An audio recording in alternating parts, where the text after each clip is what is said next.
What's the meaning of chigger?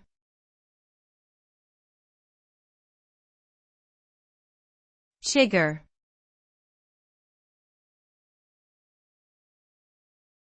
Chigger.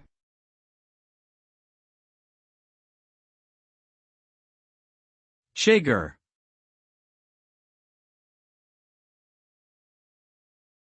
Chigger.